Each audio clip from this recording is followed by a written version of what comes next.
상황에서 줌으로 이 연구 작업은 시작이 되었다는 말씀이고요.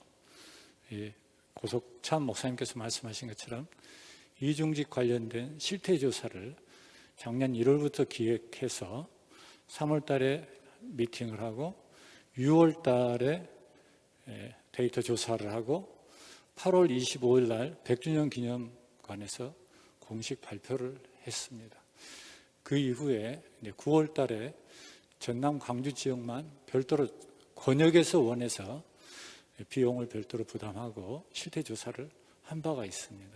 그걸 기초로 해서 지금까지 한 10여 차례 연구위원회 모임이 격주로 지금 진행이 되었고, 지난 1월 달에 1차에 이어서 2차에 지금 신학 전문위원들과 함께 사례를 함께 발표하는 그런 시간을 갖게 됐습니다. 한 가지만 강조드리고 싶은 것은 저희들이 해외 사례를 같이 연구하자 해서 북미주 개혁교단 CRC 교단의 이중직 연구위원회 매뉴얼을 직접 저희들이 입수를 해서 전문을 번역을 했는데 30페이지나 됩니다. 교단이 얼마나 이중직을 위해서 관심을 갖고 있는가. 근데 매우 보수적인 교단임에도 불구하고 이런 일에 매뉴얼을 운영하고 있다.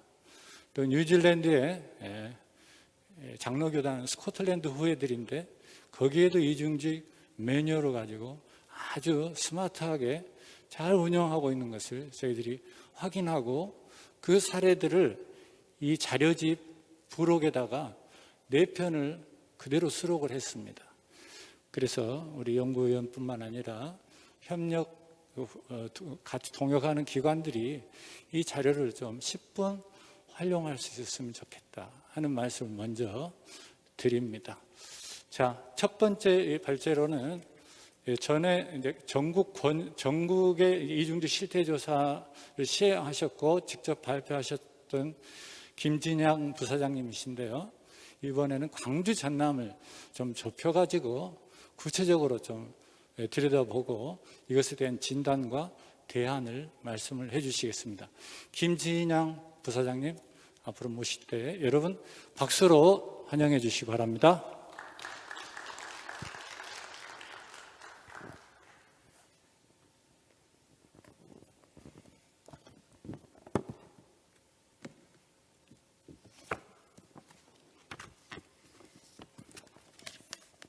네, 안녕하십니까. 소개받은 김지양입니다.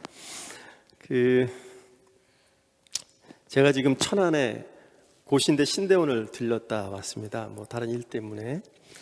근데 이제 신대원장님 이야기를 하다가 어떻게 해서 이중직 얘기가 나왔는데, 그래서 제가 오늘 마침 여기를 간다. 그리고 했던 이야기들을 제가 지난번에 저희 공개 세미나, 이번 공개 세미나를 말씀을 드렸죠. 근데 적어도 제가 아는 한 한국에서 이중직 문제에 대해서 합동교단이 지금 하고 계신 것처럼 종합적으로 체계적으로 전면적인 논의를 하신 거는 없는 것으로 제가 알고 있습니다. 그래서 그 얘기를 드렸더니 굉장히 관심을 표하셔서 제가 이따 자료집도 보내드리기로 하고 왔습니다. 지금 지난번에 이제 제가 여기 이 자리에서 지난 1월달에 발표 드리면서 초점은 어떤 거였냐면, 여러 가지 이중직하는 비율, 이중직하는 실태, 이런 것도 많이 드렸습니다만, 제가 전하고자 했던 핵심 메시지는 이중직 문제를 이중직하는 목사님을 바라보면서 생계를 위해서 하기 때문에 안쓰럽다라는 관점이 아니라 목회를 하기 위해서 남들보다 시간을 2배로 쓰는 대견함으로 바라보자라는 그 메시지를 전달하고 싶었습니다. 근데 오늘 설교하시는 이성환 목사님 말씀하실 때도 그런 말씀을 해주셔서 제가 나름 조사해서 발표한 것들이 그래도 전달이 많이 되는구나 하고 이제 보람을 좀 많이 느꼈습니다. 그런데 이제 오늘 세미나에서는 광주 전남권역을 따로 조사를 해서 하는데, 이 내용은 지난번에 한 것하고 그렇게 큰 차이가 없습니다. 일단 조사 내용은 전국 권역 조사했던 것과 동일한 항목 가지고 그대로 조사를 했습니다. 단지 지역만 광주 전남 권역이었습니다. 이제 그러다 보니까 그러면서 이제 제가 오늘 말씀드릴 때 전국 예장 합동의 전국 결과와 광주 전남의 합동 광주 전남 권역의 결과를 제가 비교해서 말씀드릴 텐데, 결론적으로 미리 말씀드리면 전국보다 광주 전남 권역이 훨씬 더 열악하고, 그래서 이중직에 대해 더 많이 하고 있고, 죄의식이라고 그럴까요? 뭐 부담이랄까요? 마음의 부담이라고 그럴까요? 그건 훨씬 더 심하다 하는 게 이제 조사의 결론 부분입니다.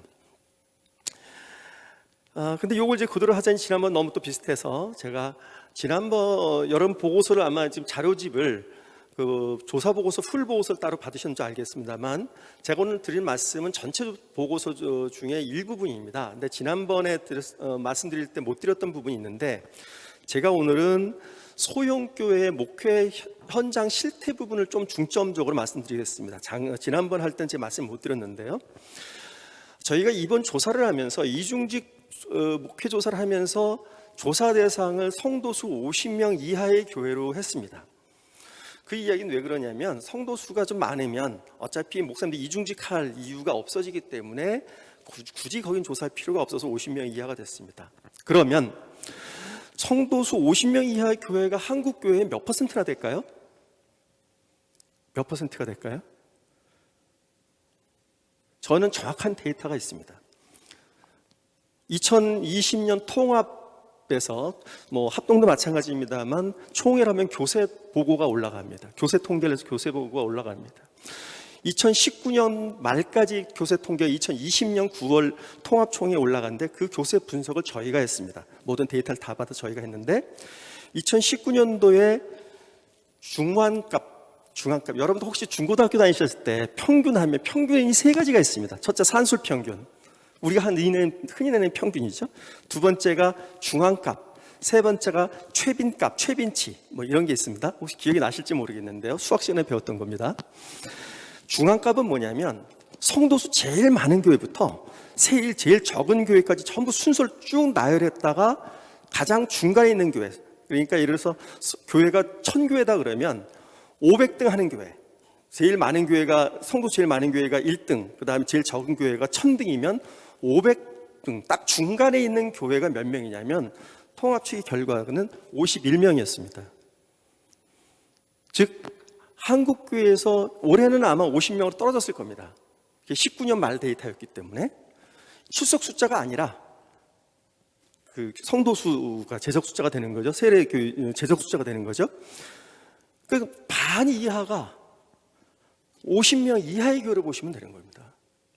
그 생각을 가지시고 이 데이터를 바라보셔야 이 데이터가 좀 더 얼마나 심각한지를 느껴질 수 있는 겁니다. 왜냐하면 50명 그러면 적은 교회다, 적은 교회의 문제다가 아니고 적어도 한국 교회의 절반의 교회에 해당하는 문제다라는 인식을 가지시고 이 결과를 바라봐 주셔야 될 것 같다는 생각입니다. 이제부터 제가 구체적인 조사 결과를 말씀드리겠습니다.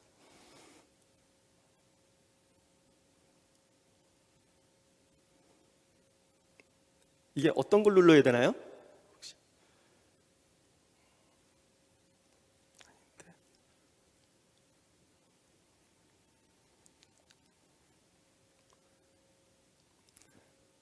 이거 아니에요?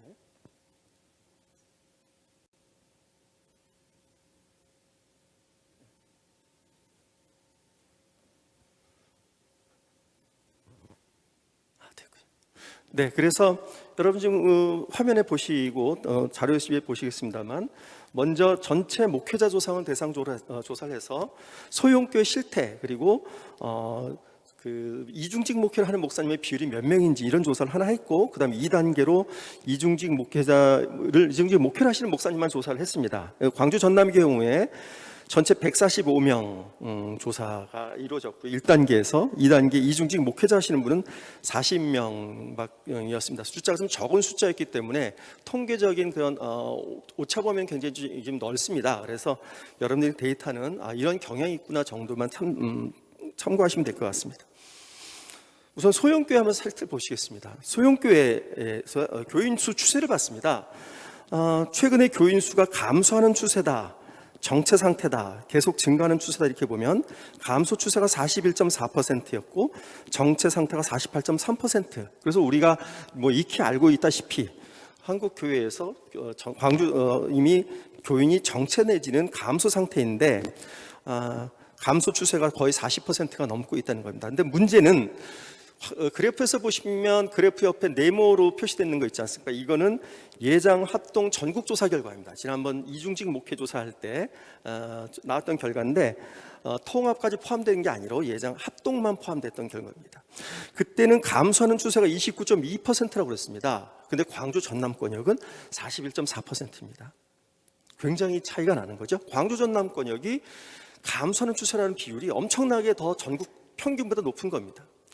그렇다면 이 광주 전남권역은 이렇게 이해하셔야 됩니다. 첫째로는 광주 전남이라고 하는 그 지역의 특성이라는 거 하나, 두 번째 광주 전남이 표상하고 있는 것이 뭐냐면 지방에 농촌이 많은, 물론 요즘 중소도시 포함되어 있습니다만 대다수가 농촌 지역이라는 거죠. 그래서 이런 그 농촌 지역인 그 지역에선 이런 경향을 보인다, 이렇게 여러분들이 해석하셔도 괜찮을 것 같습니다. 어쨌든 지금 보시는 것처럼 교인 수가 감소하는 추세가 광주 전남권역이 전국 평균보다 훨씬 더 높다. 그런데 외부 재정 지원을 받느냐? 그렇죠. 78%가 받고 있습니다. 80% 정도가 받고 있다고 이야기를 하고 있죠. 전국보다는 한 6.6%포인트 증가를 했습니다. 그만큼 지역에 어려운 교회들이 많기 때문에 외부 지원을 좀 많이 받고 있는 것으로 그렇게 나타났습니다. 외부 재정 비중이 어느 정도 되느냐는 질문을 해봤습니다. 질문했더니 50% 이하다라고 응답하신 분들이 84.2%였고요. 그 다음에 50% 넘는 분이 15.8%입니다.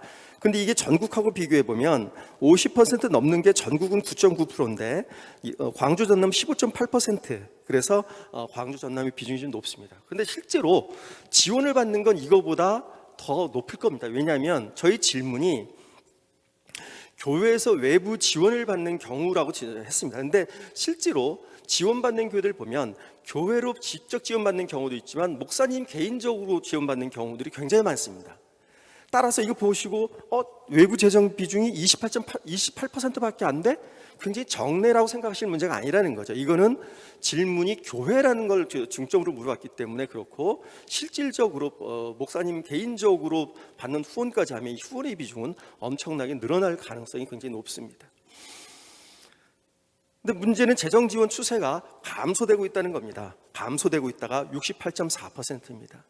교인 수는 줄어들고 어려운데 외부 재정 지원은 점점 줄어들고 있다. 그것이 무려 70%의 교회가 현재 줄어들고 있다고 이야기를 하고 있고, 전국에서 줄어드는 비율은 58.8%. 그러니까 전국에서도 줄어드는 비율보다도 광주 전남이 더 높아지고 있다는 거죠. 그만큼 농촌 교회가 혹은 중소도시에 있는 교회가 훨씬 더 어렵다, 전국 평균보다 매우 어렵다는 것을 보여줍니다. 이렇게 재정적으로 어렵다 보면 교회 유지에 대해서 과연 교회가 유지될 수 있을까, 이런 걱정을 해봤다는 비율이 있습니다. 무려 75.9%가 내가 교회를 유지할 수 있을까라는 생각을 해봤다고 합니다. 전국은 78.6%였죠. 뭐 차이가 없습니다. 한 2% 정도밖에 차이가 아니기 때문에 이건 차이가 없다고 보시면 될 것 같고요. 이렇게 80%되는 교인 수 50명 이하의 교회 목사님들이 교회 유지를 걱정을 했는데, 포기를 해보고 싶은 생각, 교회 내가 목표를 접어야 되는 거 아닌가라고 걱정한 비율은 17.2%입니다. 전국은 23.8%입니다. 오히려 전국 비율보다 조금 적습니다. 그렇다면 여러분들이 앞에서 보셨던 교회 유지를 걱정해봤다는 비율 80%와 목회 포기를 생각했다는 비율 17.2%, 20%로 잡으면 무려 60%의 갭이 발생됩니다. 이 갭 안에 얼마나 많은 목사님들의 애환과 분투와 고민들이 있는지 그것을 이야기해 주는 게 60%의 갭이라는 겁니다. 이렇게 어렵고 힘들지만 목사님들은 자부심을 느끼고 있습니다. 목사로서의 자부심은 97.2%. 또 자부심이라고 그럴 때는, 우리가 흔히 자부심 그럴 땐 그것이 자기 어떤 성취, 자기의 어떤 정체성 만족 이런 걸 느꼈을 때 흔히 저희가 자부심을 느낀다고 이야기를 하는데, 목사님들의 이런 자부심은 제가 보기에는 심적인 고통도 많이 겪고 있지만 이 자부심 밑에는 어떤 것이 깔려 있냐면, 그래도 내가 교회를 해야지. 80%는 교회 유지를 걱정했음에도 불구하고 그 중에 20%만 교회를 포기해야 되지 않을까, 접어야 되지 않을까라는 생각을 했다고 하는 그 60%의 갭이 결국은 뭐냐면, 내가 하나님으로부터 받은 소명을 포기할 수는 없어 라고 하는 그 내적인 고민과 고통과 부담과 이런 부분들이 있고, 그것이 자부심이라고 하는 단어로 표현되는 것입니다. 목회 만족도는 50, 그럼 당신이 목회 만족하느냐 했더니 매우 만족, 약간 만족 합해서 54.5%가 만족하고 있다고 그러고요.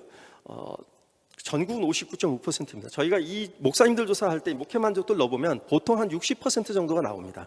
60% 초반대 정도 보통 나오는데, 그거보다는 전국보다는 조금 이제 떨어지는 거죠. 근데 왜 그러냐면, 저희는 50명 이하 교회고, 저희가 할 때 교회 규모에 제한을 두지 않으면 한 60%대 보통 만족도가 나옵니다. 아무래도 작은 교회다 보니까 조금 더 떨어지긴 합니다만, 앞에서 보신 것처럼 그 여러 가지 어려운 상황임에도 불구하고 목회 만족도가 54.5%나 나온다는 것은 제가 보기엔 굉장히 높고, 이거는 만족이라는 측면보다는 내가 주어진 바를, 하나님으로부터 주어진 바를 내가 성실히 수행해야 되겠다라고 하는 그 사명감이 이 목회 만족도에 있다고 보셔야 될 것 같습니다.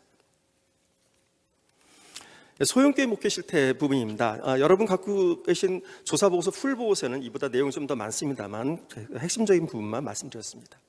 이제 이중직 목회에 대한 거 말씀드리겠습니다. 이중직 경험을 해봤냐? 현재 이중직을 수행하고 있다. 34.5%입니다.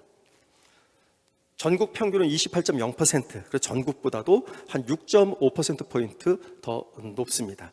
과거에 이중직을 수행하다 지금 목회만 하고 있다 20%였고요. 이중직을 가져본 적이 없다 45.5%, 전국 평균은 53.0%, 즉 광주 전남 권역은 전국 평균보다 이중직을 더 많이 하고 계셨다.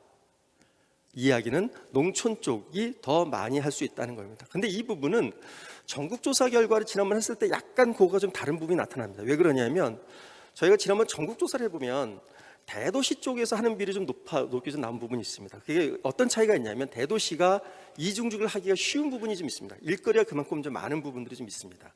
그래서 그런 경향성이 나왔는데, 이 광주 전남도 보시면 그 전국 평균보다는 오히려 조금 더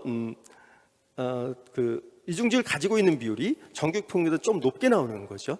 좀 높게 나오는데, 이것도 도시 지역과 농촌 지역을 나눠서 보면 좀 재밌는 결과가 있을 수 있겠습니다. 그렇다면 향후 이중직 수행할 의향이 있느냐? 향후 이중직 수행할 의향이 있느냐 물어봤습니다. 현재 이중직을 하지 않고 계시는 목사님들한테 물어봤는데요.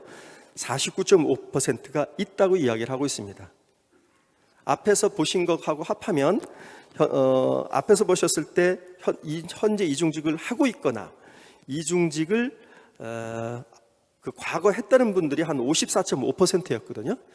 근데 이중직 하지 않는 분 중에 한 반 정도니까 결국은 한 75% 내외 정도의 목사님들이 이중직을 할 의향이 있거나 하고 있는 분들입니다. 즉 이중직에 훨씬 더 가까이 가 계신 분들이 무려 75%의 비중을 차지하고 있다는 것은 굉장히 큰 수치가 되겠습니다. 목회자가 이중직 갖는 것에 대해서 어떻게 생각하느냐? 목회가 어려워서 절대 해서는 안 된다. 6.9%, 전국은 13.1%였고요. 바람직하진 않지만 현실적으로 어쩔 수 없는 측면이 있다. 51%, 전국은 55.4%, 목사 목회의 새로운 유형으로 적극적으로 시도해야 된다. 42.2%, 31.5%, 10% 정도 높죠. 이 결과를 통해서 저희가 알 수 있는 것은 현재 이중직을 하든 안 하든 한국 광주 전남권역에 있는 목사님들은 이중직에 대해서 전국 평균보다 훨씬 더 수용적인 태도를 보이고 있다는 겁니다. 이중직을 반대하는 이유가 있습니다. 목회 설교 사역이 소홀해질 우려가 있어서, 성직이므로 목회 정체성 때문에, 목회자 세속화될 우려 때문에, 이렇게 크게 네 가지를 보시겠는데요. 이 네 가지에서 보시면 목회 설교 사역이 소홀해질 우려가 있어서와 목회자가 세속화될 우려 때문에라고 하는 것은 이중직을 하면서 겪는 실제적인 어려움들이고, 두 번째 성직 임무로와 정체성 혼란 때문에 결국은 정체성 문제입니다. 따라서 이중직 하시는 목사님들이 겪는 어려움은 뭐냐면 정체성 문제와 실제적으로 이중직을 수행할 때 겪는 여러 가지 생활적인 현실적인 문제, 이 두 가지 문제를 안고 있다, 이렇게 볼 수 있겠습니다. 이중직을 찬성하는 이유입니다. 찬성하는 이유는 어려운 경제 문제 해결을 위해서 교회에 의존하지 않으므로 소신껏 목회할 수 있어서, 믿지 않는 사람들 속으로 들어가 선교적 교회를 할 수 있어서, 새로운 형태의 목회를 할 수 있어서, 이런 이야기들이 이중직을 찬성하는 이유로 나오고 있습니다.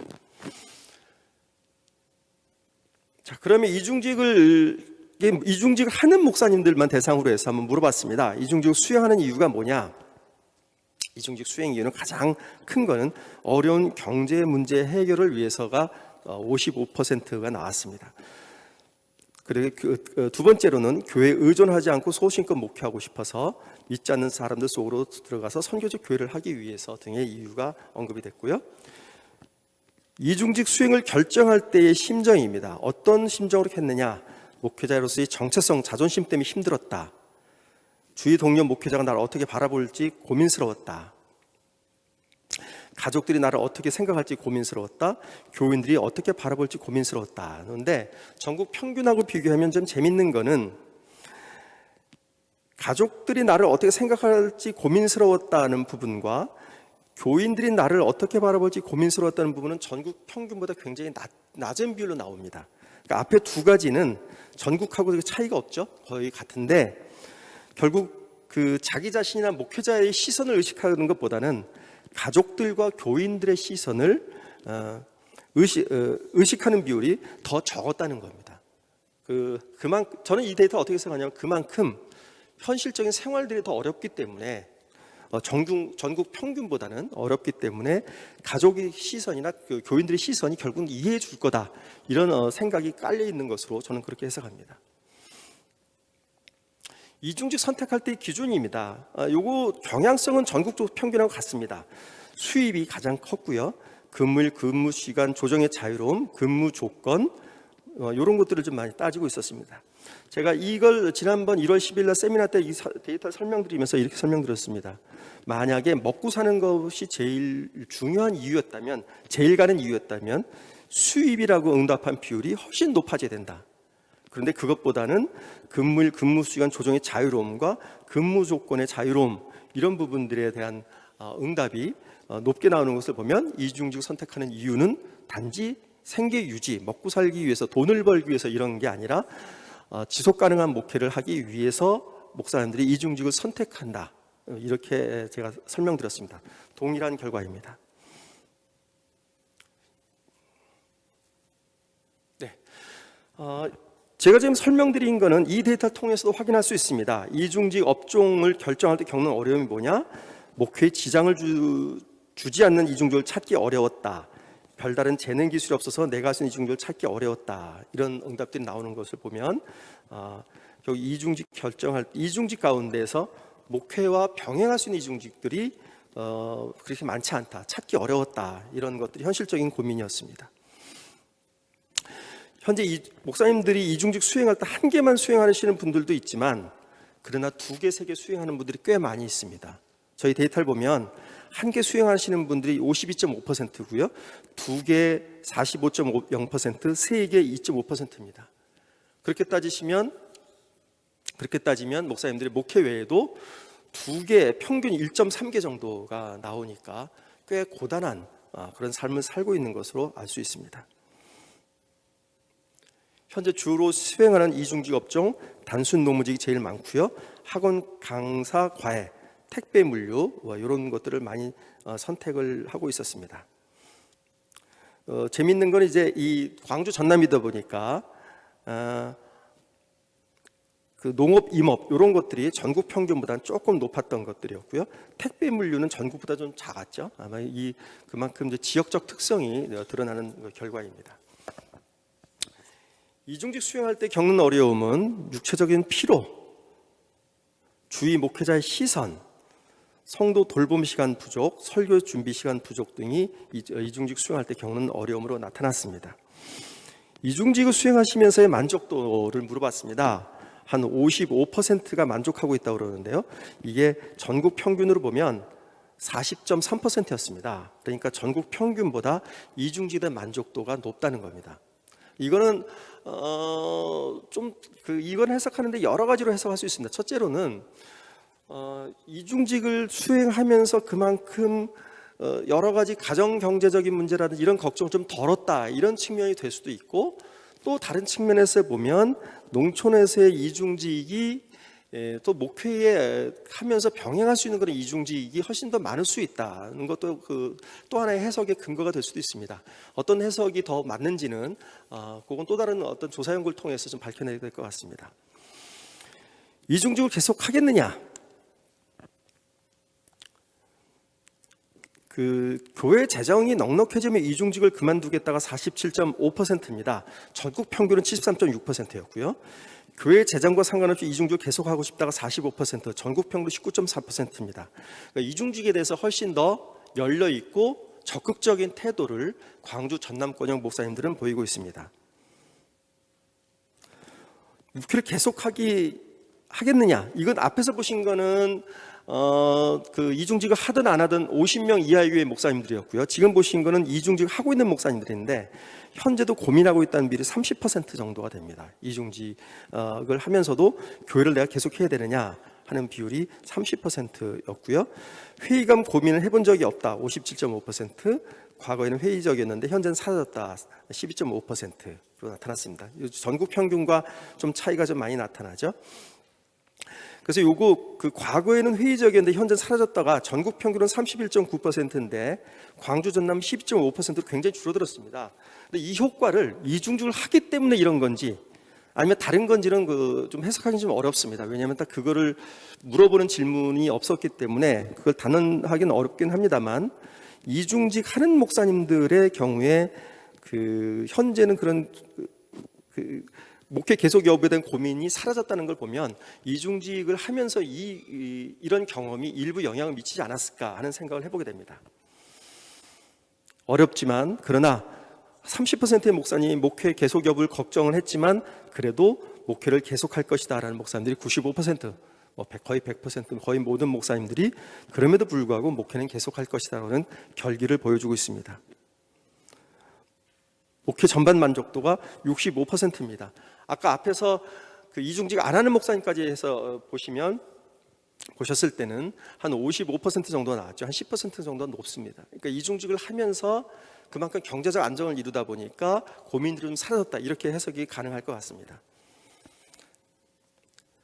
담임 목사님이 이중직 하고 있는 거에 대해서 대부분 안다, 77.5%, 전국 평균은 69.4%였죠. 그만큼 좁은 지역에서는 또 성도들이 더 많이 알 수밖에 없는 것 같고요. 긍정적인 태도다 하는 것도 전국 평균인 47.7%보다 높은 62.2%였습니다. 이제 이중직을 하게 되면 어떤 목사님들이 저한테 이런 질문을 하십니다. 이중직을 하는 게 목회에 지장을 주지 않느냐? 그래서 한번 물어봤습니다. 교회 교인 수가 변화됐느냐? 교회의 영적 수준이 변화됐느냐? 담임 목사에 대한 성도들의 신뢰도는 어떠냐?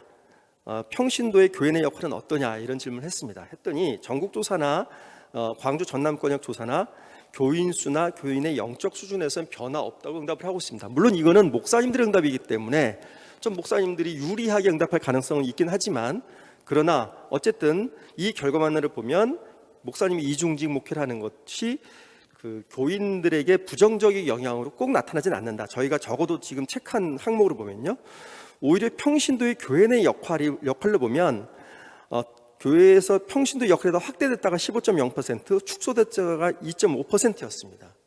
결국 이걸 보면 이중직 목회를 한다고 그런다면 그건 단순히 그 목사님 개인이 이중직을 하느냐 마느냐의 문제가 아니라 교회 목회 구조의 변화와 수반되어야 성공적인 이중직 목회가 될 수 있다는 것을 보여주는 그런 데이터입니다. 총회 노회에서 이중직 목회자를 지원할 필요성이 있느냐? 필요하다. 80%, 절대 다수의 이중직 목사님들이 좀 지원했으면 좋겠다는 의사를 보이고 있고요. 총회 노회 발언 이중직 목회자 지원 정책에 대해선 이중직에 대한 총회법 완전 허용, 목사에게 적합한 이중직종 개발, 이중직에 대한 정보 제공, 이중직에 대한 신학 정립 이렇게 돼 있는데 재밌는 거는 이중직에 대한 총회법 완전 허용이 55%였습니다. 전국 평균은 43.1%입니다. 그런데 세 번째로 보시는 이중직에 대한 정보 제공이 광주 전남권역은 32.5%, 전국은 51.4%입니다.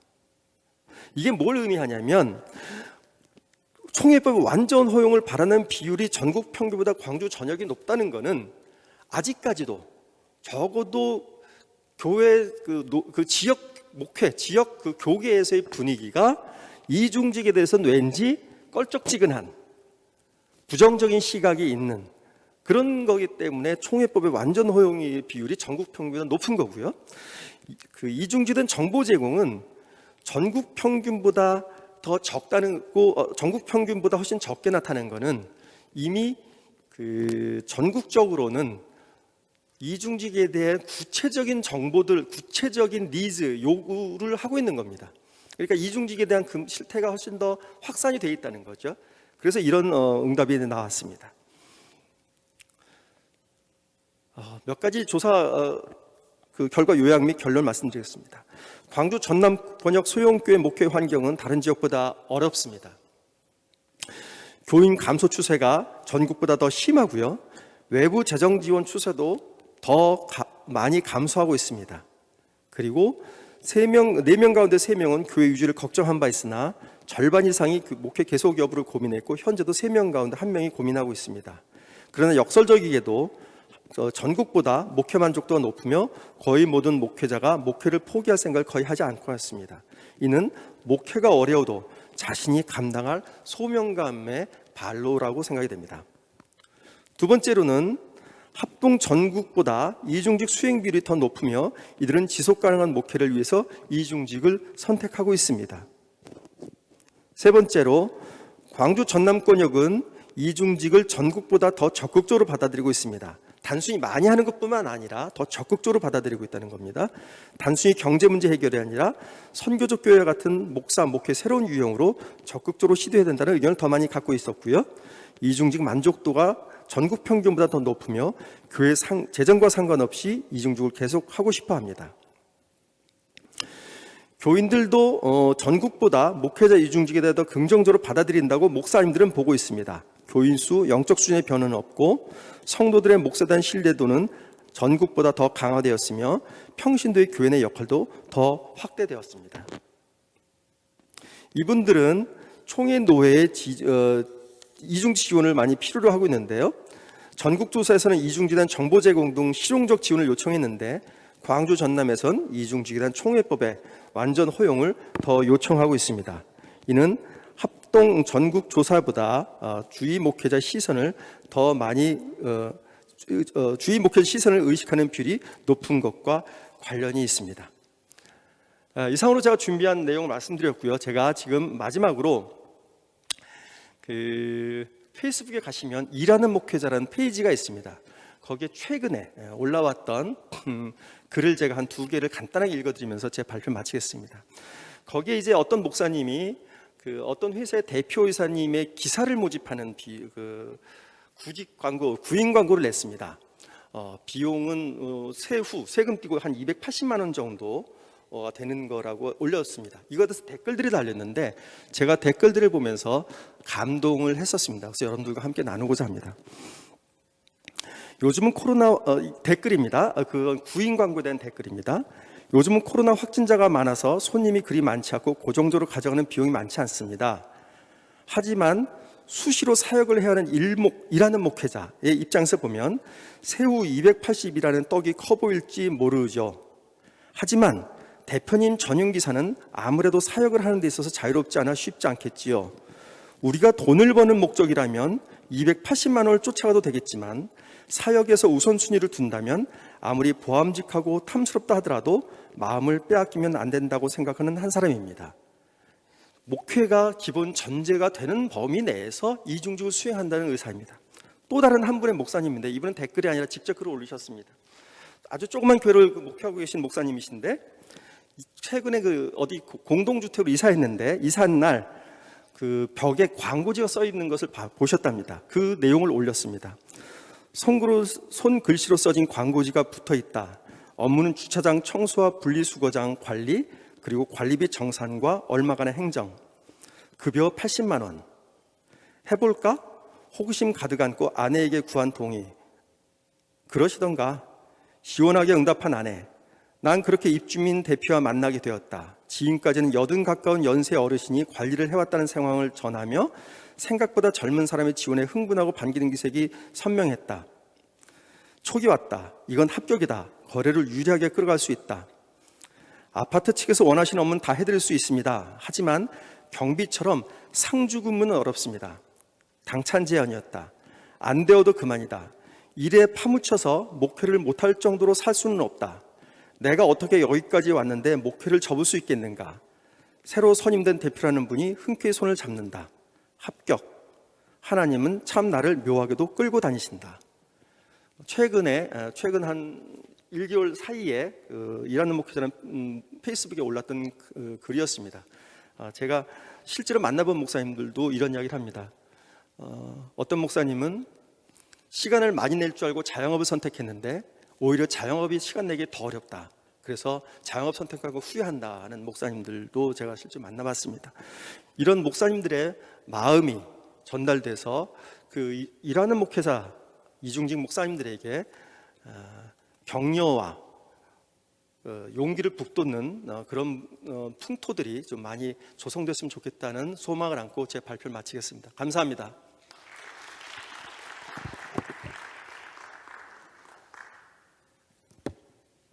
네, 방금 발표해 주신 자세한 내용은 여기에 여러분에게 배포해 드린 실태 보고서가 있습니다. 그리고 전에 전국 단위의 실태 보고서는 총회 자립개발원 홈페이지에 들어가시면은 거기에 게재가 되어 있습니다. 그래서 얼마든지 이것을 활용하실 수 있도록 각 그 협력 단체에서도 충분히 활용해 주시면 고맙겠습니다. 감사드리고요. 두 번째 발표는 바울의 자비랑 사역의 목적,